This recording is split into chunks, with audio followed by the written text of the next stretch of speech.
अनपेक्षित प्रेम भाग 22। महेंद्रसिंहने गाडीचा हॉर्न लागोपाठ 3-4 वेळा वाजवला। सूरज बाहेर आला। समोर त्या दोघांना पाहून तो ओरडला, अरे पायल आणि दादासाहेब आलेत। रात्रीची वेळ होती, सर्वत्र शांतता होती। सूरजचे ओरडणे सर्वांच्या कानापर्यंत गेले होते।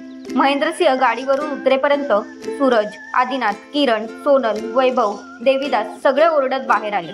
पायल, सोनलने हाक मारली, hello friends, I am back. पायलही दोन्ही हात पसरवत आनंदात म्हणाली। सोनलने तिला मिठी मारली। हसून सर्वांना आय एम बॅक म्हणणारी पायल तिच्या गळ्यात पडली आणि दोघीही रडू लागल्या। सूरज दादासाहेबांजवळ गेला। त्याने महेंद्रसिंहला मिठी मारली। दादासाहेब, आम्ही खूप काळजीत होतो। आता काळजी नको, आम्ही सुखरूप परतलोय। महेंद्रसिंह सूरजच्या खांद्यावर हात ठेवत म्हणाला। त्याचा हात आपल्या हातात घेत सूरज म्हणाला, thanks Dadasaheb, thank you very much. अरे मोठा भाऊ आहे तुझा, थँक्स म्हणू नकोस। तेवढ्यात वाड्यावरची मंडळी बाहेर आली होती। आईसाहेबांनी काळजीने विचारले, कसे आहात तुम्ही दोघं? आम्ही ठीक आहोत आईसाहेब, पाया पडत महेंद्रसिंह म्हणाला। आईसाहेब म्हणून पायल आईसाहेबांच्या गळ्यात पडली। दोघींच्या डोळ्यातून आसवांचा महापूर सांडत होता। आईसाहेब, मी एकटी असते तर परत आलेच नसते। असे बोलू नये पायल, आता तुम्ही दोघे परत आला। आम्ही देवाला नवस केला होता, उद्याच फेडायला पाहिजे। चला आधी घरात या। आईसाहेब, माझे कपडे इकडे आहेत, मी इकडेच जाते। हाताने गेस्ट रूमकडे इशारा केला पायलने। सोनल, मैत्रिणीची काळजी घ्या, आम्ही येतोच थोड्या वेळात। आईसाहेब, आबासाहेब आणि इतर मंडळी आत जाण्यासाठी वळली। तोच महेंद्रसिंह आणि सूरजसिंहची बहीण तेथे आली। अक्कासाहेब, तुम्ही कधी आलात? महेंद्रसिंहने विचारले। कालच आले आणि आल्याला तुम्ही दरीत गेल्याचे समजले। कशात लक्षच लागत नव्हते। तुम्हाला असे समोर बघून बरे वाटले। चला आत जाऊ। पायलच्या अवतीभोवती तिचे मित्र घोळका करून बसले होते। ती प्रत्येकाला भेटत होते। सगळ्यांच्या डोळ्यातून आनंदाश्रू वाहत होते। आपली मैत्रीण सही सलामत परत आली यापेक्षा मोठे या क्षणी दुसरे काही नाही, हीच भावना प्रत्येकाच्या मनात होती। आत हॉलमध्ये आल्यानंतर पायलच्याच भोवती सगळे बसले होते। प्रत्येकाच्या मनात अनेक प्रश्न होते आणि प्रत्येकाला ते पायलला विचारायचे होते। पायल, कशी आहेस? खूप त्रास झाला ना? सूरजने विचारले। मी ठीक आहे, त्रासाचे मात्र काही विचारू नको। आयुष्यात पुन्हा कधी एवढा त्रास होणार नाही, शक्यच नाही। खूप सहन करावे लागले। हे बोलताना पायलला रडू आले। आपली माणसं समोर बघून तिचे दुःख उफाळून आले होते।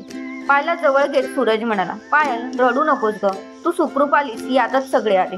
आपले डोळे पुसत हसण्याचा प्रयत्न करीत पायल म्हणाली, सूरज, तुझे दादासाहेब होते म्हणून, नाहीतर हा विचारही करू शकले नसते। पायल, आधी फ्रेश हो, जेवून घे आणि मग निवांत बोलू। पायल, तू ठीक आहेस हे बघून आम्हाला खूप आनंद झाला। आदिनाथ म्हणाला, होय ग, तुझी आणि दादासाहेबांची खूप काळजी वाटत होती। वैभव म्हणाला, हे गाईज, तिला फ्रेश होऊ द्या, जेवू द्या आणि मगच बोलू। सोनल, तिला आत घेऊन जा, सूरज म्हणाला। पायल उठलीच। सगळ्यांना बघून तिला खूप आनंद झाला होता। ती आत गेली। सोनल, मी अंघोळच करते, खूप धुळीतून आली। ओके, मी तुझ्यासाठी कपडे काढून देते। सोनलने तिला तिच्या सुटकेसमधून कपडे काढून दिले। पायल बाथरूम मध्ये गेली। तिने गिझर सुरू केला। शॅम्पू लावून तिने केस धुतले आणि ती स्वच्छ नाली। तेव्हा कुठे तिला बरे वाटले। सर्व आवरून ती बाहेर आली। हॉलमध्ये सगळे तिची वाटच बघत होते। तोच जेवणाचे ताट घेऊन बाईजा आली। तिच्या पाठोपाठ आईसाहेब आणि अक्कासाहेब आल्या। पायल, या आमच्या अक्कासाहेब। पायलने वाकून नमस्कार केले। औक्षवंत व्हा, अक्कासाहेबांनी आशीर्वाद दिला। पायल, तुम्ही जेवून घ्या, 4 घास पोटात गेले म्हणजे तुम्हाला बरं वाटेल, आईसाहेब म्हणाले।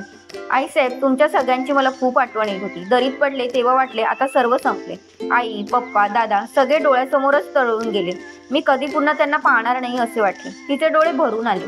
पायल, आता ठीक आहे ना सर्व? मग डोळ्यातून पाणी नाही काढायचे। चला आधी जेवून घ्या। पायलने डोळे पुसले आणि जेवायला बसले। पायल जेवू लागली। बाकीचे सगळे बोलत होते। त्यांच्या बोलण्यातून समजले पायलला सर्वजण त्या दोघांची किती काळजी करीत होते। कोणाच्या घशाखाली गाज जात नव्हता। दादासाहेब आणि तू आलीस ही बातमी गावात पसरली।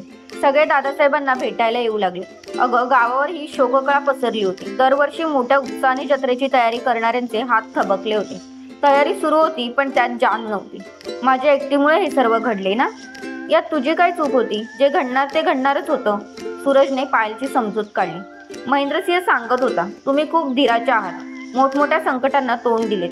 अक्कासाहेब म्हणाले, अक्कासाहेब, ते बरोबर होते, म्हणून आम्ही सर्व निभावून नेऊ शकलो। आम्ही? सोनलने चिडवले। अगं चालायचे, दादासाहेबांची तेवढी तरी छाप पडली असणार, किरण म्हणाला। तसे नाही रे, चुकून म्हणाले मी। असू दे असू दे, आदिनाथ हसत म्हणाला। सगळे हसू लागले होते। विषय बदलण्यासाठी पायलने विचारले, नंदिनी कुठे आहे? दिसली नाही। ती झोपले, तिनेही देवाकडे प्रार्थना केली होती। पायल, तुम्हाला बघून किती आनंद झाला हे आम्ही सांगू शकत नाही, आईसाहेब समाधानाने म्हणाल्या. आईसाहेब, तुमचा आशीर्वाद आणि या सर्वांच्या शुभेच्छा पाठीशी होत्या म्हणून निव्वळ आम्ही वाचलो. खूप अडचणी आल्या का? अडचणी? अगं, अडचणींचाच डोंगर होता समोर, पायल कपाळावर आट्या घालत म्हणाली. सांग ना आम्हाला सर्व, सोनलने विचारले. त्या दमून आल्या, त्यांना विश्रांतीची गरज असेल, अक्कासाहेब म्हणाल्या. थोडक्यात सांग ना. थोडक्यात सांगण्यासारखी नाही, मी सविस्तरच सांगते. तोच तेथे महेंद्रसिंह आला. त्याला बघून पायल म्हणाली, माझ्यापेक्षा हे चांगले सांगतील. महेंद्रसिंह काही बोलेल त्याआधी सूरज म्हणाला, दादासाहेब आता नको, तुम्ही दोघेही विश्रांती घ्या. होय, तुम्ही दोघे विश्रांती घ्या आणि तुम्ही सगळे देखील. तुमच्या काळजीत या सगळ्यांची स्थानभूक हरली होती. रात्र रात्र जागत होते. चला उठा आता, उद्या जत्रेचा मुख्य दिवस, सकाळी लवकर उठावे लागणार. आता झोपा सगळे, आईसाहेब म्हणाल्या. महेंद्रसिंह उठलाच. अक्कासाहेब आणि आईसाहेबही उठल्या. चला रे, आता नको, उद्या बोलूया निवांत. सूरजही उठला आणि मग सगळेच उठले. दादासाहेब, तुमचे आभार मानायला पाहिजे, तुमच्यामुळे आमची मैत्रीण सही सलामत घडी आली, किरण म्हणाला आणि त्याला सर्वांनी दुजोरा दिला. तसे काही नाही, गुड नाईट, महेंद्रसिंह म्हणाला. त्यावेळी त्याची नजर पायलवर होती. गुड नाईट दादासाहेब, आदिनाथ म्हणाला. आईसाहेब, अक्कासाहेब आणि महेंद्रसिंह तेथून निघाले. बाकीचे सगळे रूममध्ये गेले. सोनल आणि पायल रूममध्ये आल्या. सोनल तडकन म्हणाली, पायल, त्या अडाणी माणसाने त्रास नाही ना दिला? नाही ग. ओरडला देखील नाही तुझ्यावर रागाने? ओरडला की, बऱ्याच वेळा ओरडला. मला वाटलेच होते, सोनल म्हणाली. आता झोपूया ना, पायल आळस देत म्हणाली. खूप दमलीस? होय ग, खूप दमले. बैलगाडीचा प्रवास कसा असतो ते समजतो. बैलगाडीचा प्रवास म्हणजे तू बैलगाडीतूनही प्रवास केला? करावाच लागला. मजा आली असेल ना? मज्जा? बाई ग, चांगली सजा मिळाली. झोपूया आता? बरे बरे, चल, मी डिम लाईट लावते, म्हणत सोनलने मोठा लाईट ऑफ केला. डिम लाईटचे बटन ऑन केले. पायल गादीवर आडवी झाली. झोप डोळ्यात तरळत होती. अंग मोडून आले होते. गादीवर पडताच आज पायलला गाढ झोप लागली. सोनल मात्र जागी होती. ते दादासाहेब आपल्या पायलवर बऱ्याच वेळा रागाने ओरडले हे ऐकून तिला महेंद्रसिंहचा अजून राग आला होता. त्याला चांगला धडा शिकवायचा असा ती मनोमन विचार करीत होती. का कोण जाणे, पण तिचा महेंद्रसिंहावरचा राग वाढतच होता. सगळे झोपायला गेले होते, पण प्रत्येक रूममध्ये पायल आणि दादासाहेब व्यवस्थित परतले याचा आनंद व्यक्त केला जात होता. पायलला खूप संकटांना तोंड द्यावे लागले हे त्यांना समजले होते. पायलकडून सर्व काही व्यवस्थित ऐकण्यासाठी सगळे उत्सुक होते आणि त्यांची तीच चर्चा सुरू होती. उद्या त्यांना काय काय झाले हे समजणार होते. वाड्यावरही सगळे आनंदात होते. जत्रेची रेंगाळलेली कामे नोकरवर्ग उरकत होता. महेंद्रसिंह सगळ्यांकडून काय काय तयारी झाली आहे, काय उरले याची चौकशी करीत होता. वाड्यावरही पाहुणे आले होते. अक्कासाहेब, तुम्ही कशाला जागता, झोपा आता, महेंद्रसिंह म्हणाले. महेंद्रसिंह, तुमच्या काळजीत 2 दिवस आमच्या डोळ्याला डोळा लागला नाही आणि आज डोळ्यात एवढे समाधान आहे की झोप येत नाही. मुले कशी आहेत? तुमचीच आठवण काढत होती. मामासाहेब कधी येणार असे विचारत होते. उद्या आम्हाला बघून आनंद होईल मुलांना. हो ना, खरेच. अक्कासाहेब, नोकर मंडळी करतील सर्व व्यवस्थित, आपण झोपायला जाऊया, आम्हालाही विश्रांतीची गरज आहे. जा तर मग झोपायला, आम्हीही जातो. अक्कासाहेब त्यांच्या रूमकडे वळाल्या. महेंद्रसिंह त्यांच्या रूममध्ये आला. अंथरुणावर आडवा झाला. त्याला आधीच्या 2 रात्री आठवले आणि त्याच्या चेहऱ्यावर मंद हसू आले. श्रोतहो, या कथेचा पुढचा भाग पाहण्यासाठी खाली दिलेल्या लिंकवर क्लिक करा. इथे तुम्हाला पुढचा भाग मिळून जाईल.